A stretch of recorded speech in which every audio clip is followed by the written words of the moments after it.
Good evening, America, and welcome to the 5-Minute News Hour, where we ask the tough questions, such as, who needs a news if news can be broken? Oh, whoa, what's news got to do with it? Good evening, America, and welcome to the 5-Minute News Hour. I'm Brian Gartland. Our top story this evening. Hours after President Obama stood in the White House Rose Garden and urged Congress to end taxpayer subsidies to big oil companies, Democrats fell short of the 60 required Senate votes to stop the payments, which are projected to provide big oil with $22.8 billion over the next 4 years. While the president's argument that citizens should not be forced to pay big oil at the pump and on the Hill was convincing to some, big oil's argument of, "Here, take this money! Yeehaw! Now I own your soul forever! Yeehaw!" was more convincing to others. Conservative Teen Magazine, a printable PDF publication designed for Alex P. Keaton's everywhere, includes an article this month written by Michael Reagan, son of former President Ronald Reagan, entitled Ronald Reagan, Our First Black President? Short answer, no. Long answer, no.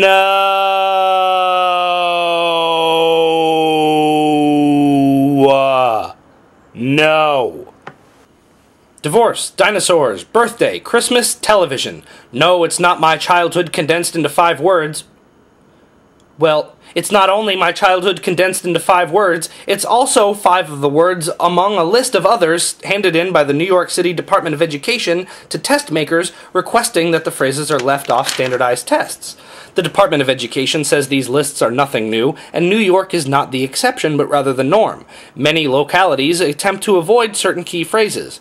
California avoids having any mention of the word weed on exams, Florida steers clear of the words wildfire and hurricane, and Alabama sends in a list of words every year they would prefer not to see on any exams. Words like divide, fraction, equals, union, and the plural of tooth, whatever that may be. After a bitter debate in the House of Representatives today, a law was passed that extended the nation's transportation budget another 90 days to allow for spending on the nation's highways. "Damn it!" said Donnie, owner of Donnie's 21st Century Horse and Buggy Company. Ever hear the one about the German Pope and the sombrero? Well, I'll tell you. The Pope found himself in Mexico and Cuba this week on a faith-building mission to this side of the Atlantic.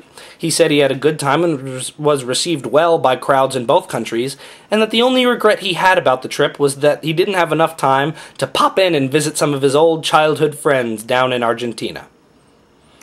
John Vardy, a South African conservationist and filmmaker, is still in the hospital but is expected to make a full recovery after receiving 2 broken ribs and multiple puncture wounds in an attack on his Tiger Canyon Farms Big Cat Reserve. No word yet if Roy from Siegfried and Roy or the Grizzly Man is going to attack Vardy for stealing their material, but a spokesperson for the Tigers United Front, a Mr. Anthony Q. Tony the Tiger, said he was not surprised at all by the attack, and what else can be expected in South Africa, as a smaller, less striped human class rules over what should be free felines in the unjust apartheid system of government. When asked how the organization of the political movement was coming, Mr. the Tiger responded, "They're coming along. You know, it's a process, but every day we're making progress. Thank you for asking." The D.C. Lottery's jackpot of now $500 million is the largest in U.S. history, after 5 ticket holders just fell 1 number short of winning the jackpot on a drawing this Tuesday. If I know D.C. like I think I know D.C., the jackpot looks great on paper, but should disappoint in a couple of weeks or months. I've got 2 balls in my hands, and you know what that means. Also, it's time for sports. Major League Baseball season officially began earlier this week in Japan, as the Oakland Athletics played the Seattle Mariners to crowds drawn to see Japan's favorite son, Ichiro Suzuki, of the Mariners.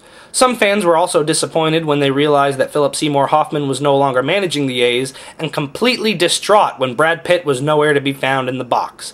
But Jonah Hill was there. No, he wasn't. I was lying. God. This newscast fell apart like a Mets season. For all of me here at the 5-Minute News Hour, I'd like to thank you for tuning in. Have a good night. and a great night.